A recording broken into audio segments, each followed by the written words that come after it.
Okay.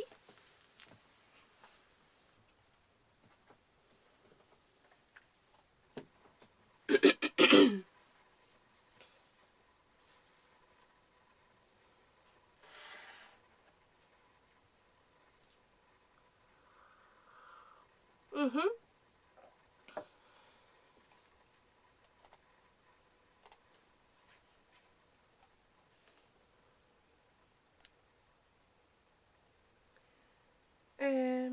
Turning off phones, everything. Is this off? Yes.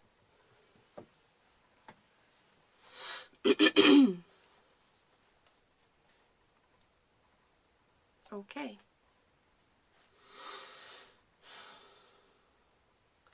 Welcome to the first episode of Scale Your Impact. Thank you for showing up and tuning in.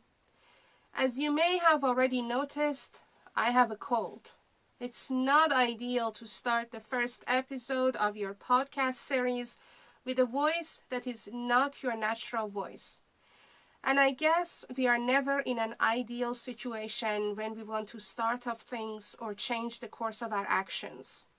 So I'm grateful that I still have the opportunity to start off what I wanted to do, and that's launching these podcast series.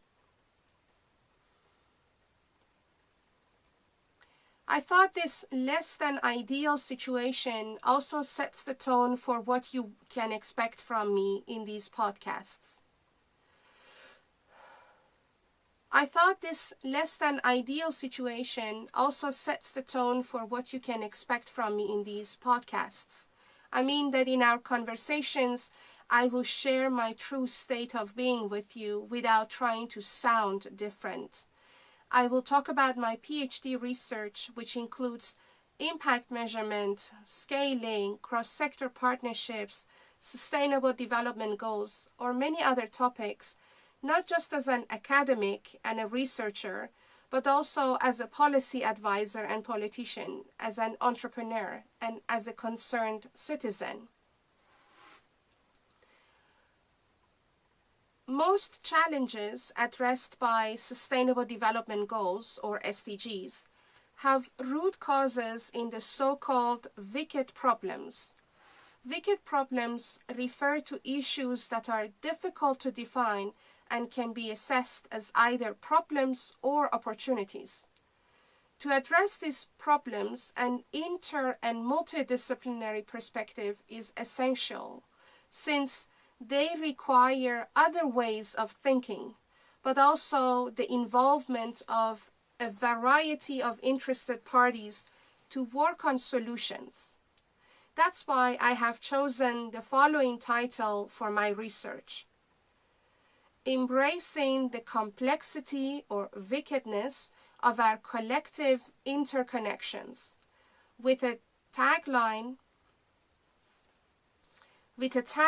that reads, Upscaling the Impact of Cross-Sector Partnerships for Civil Society Organizations to Accelerate the Collective Progress Towards 2030 Agenda. It's a mouthful, isn't it? Well, what it basically means is that I believe if we want to scale our impact to achieve Sustainable Development Goals by 2030, we have to appreciate and understand the different levels of complexity we face in our problems, whether they are at societal or economic or environmental or any other level. And I believe we can only manage to solve these wicked problems if we work together across various sectors.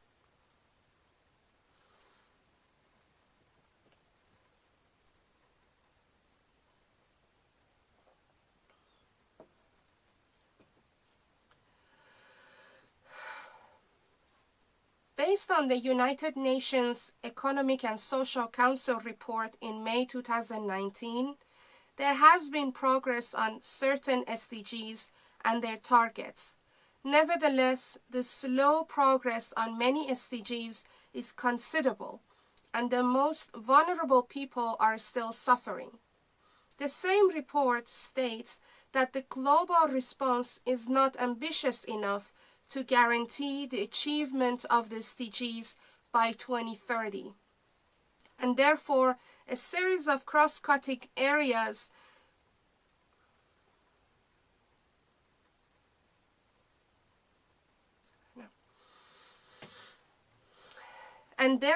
in a series of cross-cutting areas where political leadership and urgent and scalable multi-stakeholder actions are needed to dramatically accelerate progress. We have less than a decade to reach the goals we set for ourselves in 2015 after the closure of Millennium Development Goals. We have less than a decade to reach the goals we set for ourselves in 2015 after the closure of Millennium Development Goals. And by just doing things as we did before, we are not going to achieve SDGs. And by just doing things as we did before, we are not going to achieve SDGs by 2030. That's why I decided to dedicate my life. No, this is not sounding right.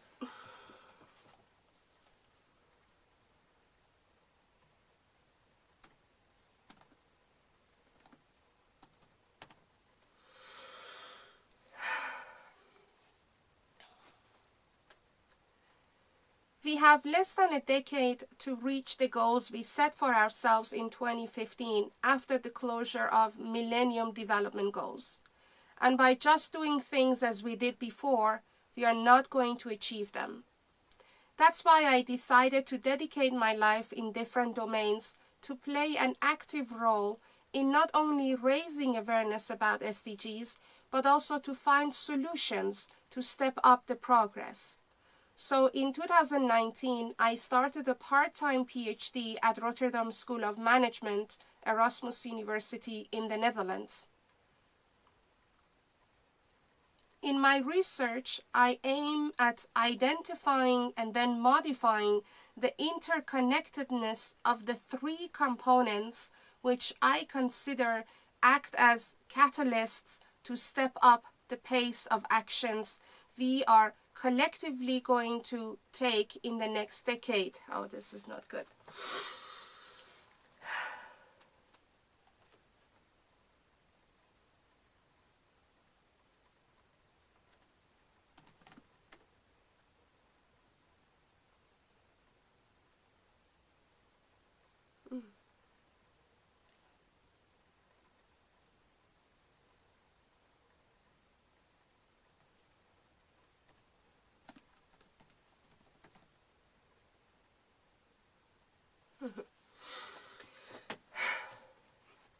In my research, I aim at identifying and then modifying the interconnectedness of the three components that I consider act as catalysts to step up the pace of actions. Actions we are collectively going to take in the next decade for achieving the SDGs by 2030.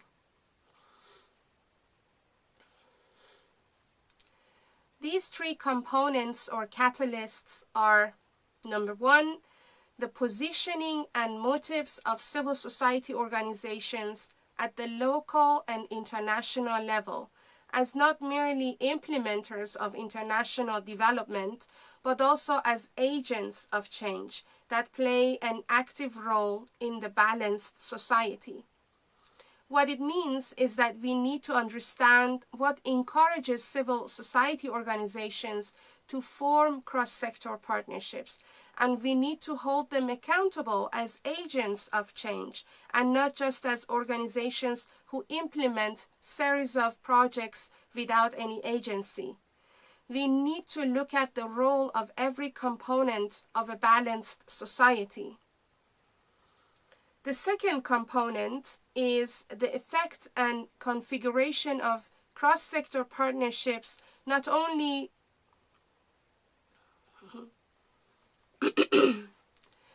The second component is the effect and configuration of cross-sector partnerships for not only accelerating the pace of international development, but also to make it lasting and truly sustainable.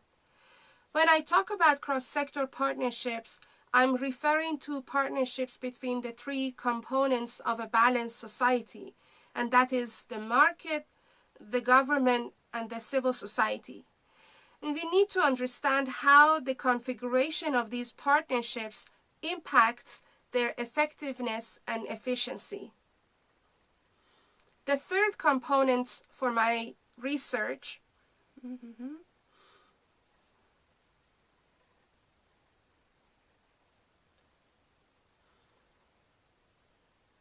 The third component that I consider as a catalyst is the impact of applying the complexity-sensitive theory of change to the intended international development that not only includes an alignment between the complexity of the problem and the complexity of the solution, but also the complexity of the changing context.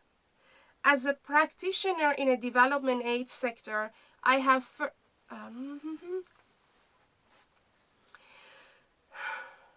As a practitioner in a development aid sector,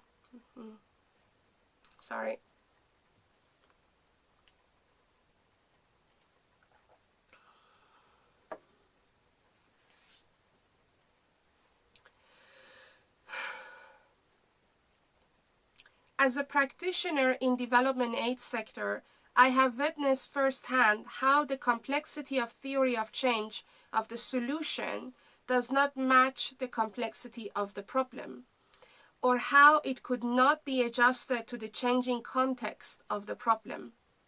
And therefore, it is very important to align these complexities prior to starting any projects. Interestingly enough, there has been so many research and case studies on each of these elements that I mentioned for you. However, there is a lack of a comprehensive and holistic approach or framework to enhance the impact of cross-sector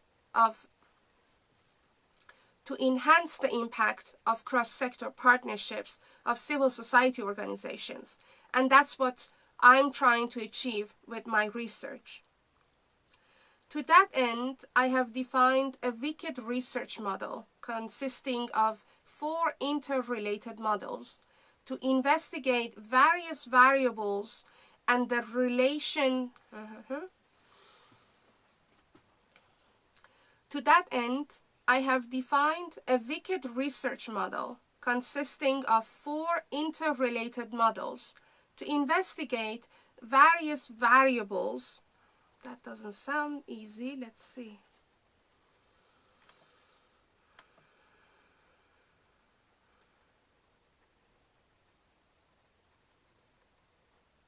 Okay.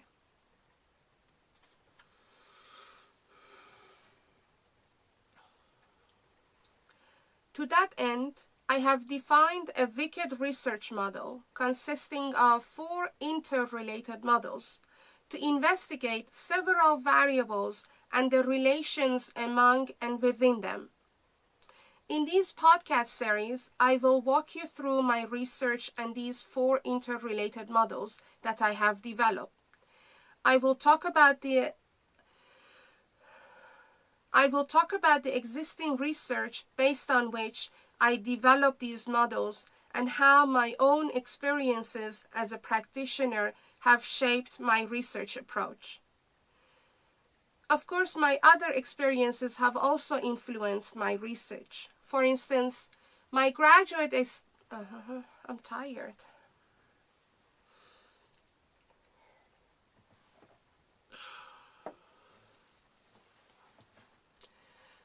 My graduate studies in gender and ethnicity at Utrecht University has influenced me to add the element of diversity and inclusion in my research.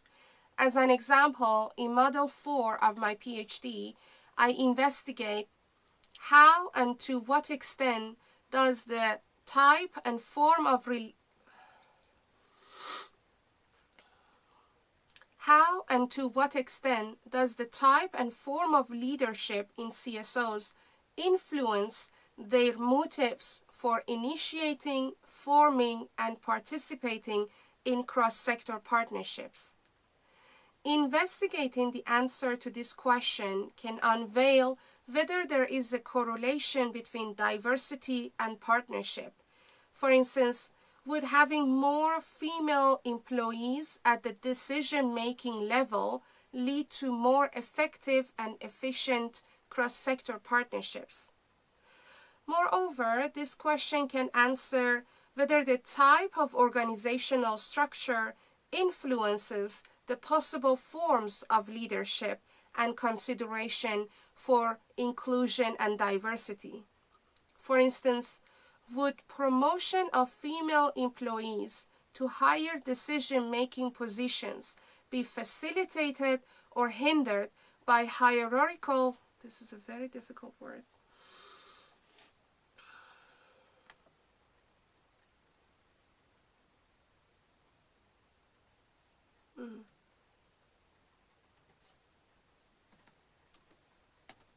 Okay. For instance, would promotion of female employees, promotion of,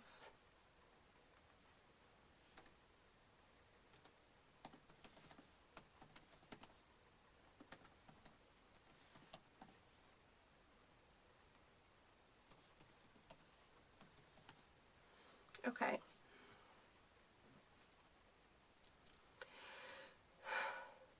For instance, would promotion of employees with ethnic minority background to higher decision-making positions be facilitated or hindered by flat organizational structure?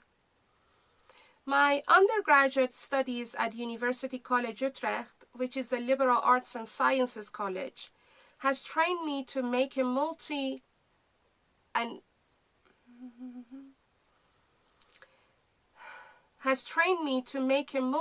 cross-sector,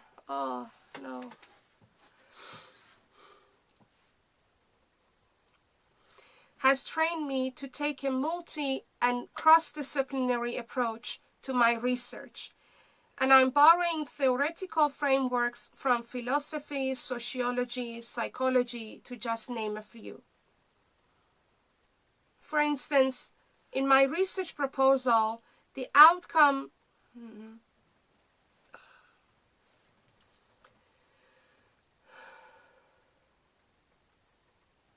For instance, the outcome of my research is deconstructing a process, which is a term borrowed from Derrida, a process from an idealist thinking style to a synthesis thinking style. In this process, the way of perceiving a solution to a problem moves from a dilemma to a trade-off, and then to a puzzle, and then to a paradox. If these terms do not sound familiar to you, don't worry at all. In the upcoming episodes, I explain each of them for you. Each of my other studies and learning experiences have influenced my research in their own way, from my degree in applied mathematics and computer sciences to change management to strategic problem solving. I get to these experiences in the upcoming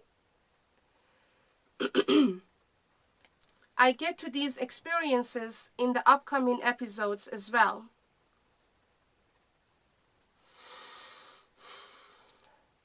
Through this research, I introduce new ways of developing cross-sector partnerships based on already existing data and research from cross-sectors, which would accelerate the collective progress towards achieving Agenda 2030. I aim at writing a manual, a self-help book for civil society organizations and by extension their donors and private sector partners to take on board for developing their cross-sector partnerships to play their active role in their yet-to-become balanced society.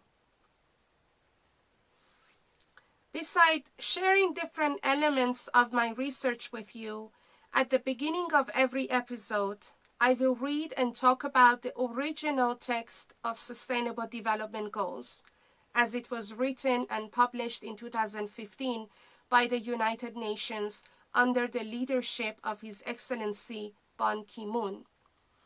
I chose to add this reading to my podcast because in my conversations with many individuals who are quite passionate about SDGs, I realized that they have never read the actual text.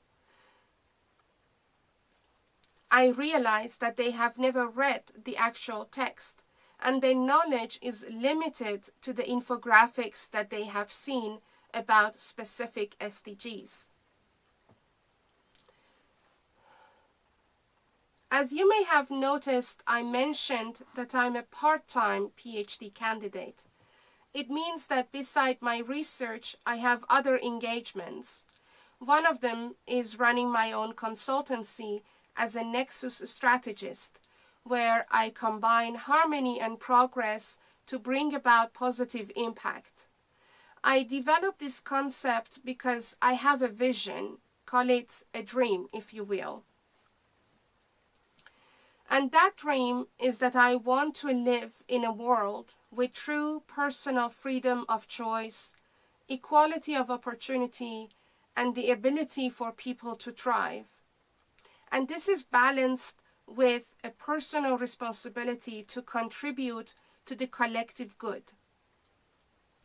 I believe this world is possible by taking an integrated nexus approach to challenges and opportunities that focuses not merely on individual components, but also take the interrelatedness and interdependencies of the entire system into consideration, so as to reduce trade-offs and create and leverage synergies. That's why through Nexus strategies, I bring back balance and harmony to the context in which we operate and apply change leadership to build a coalition of unlikely allies to collectively develop a pragmatic strategy. This research and any other activity that I undertake is linked to the dream I shared with you. And I believe we can measure the impact of our dreams, directly or indirectly. And if we can measure it, we can scale it. I'm done.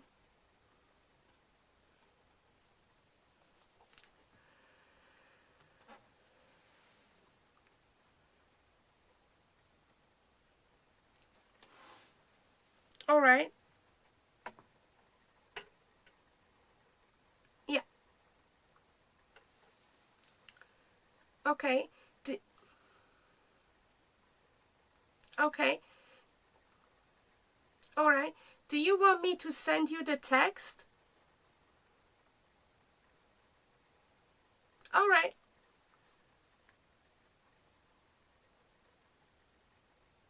Okay. I'm coming out of the room.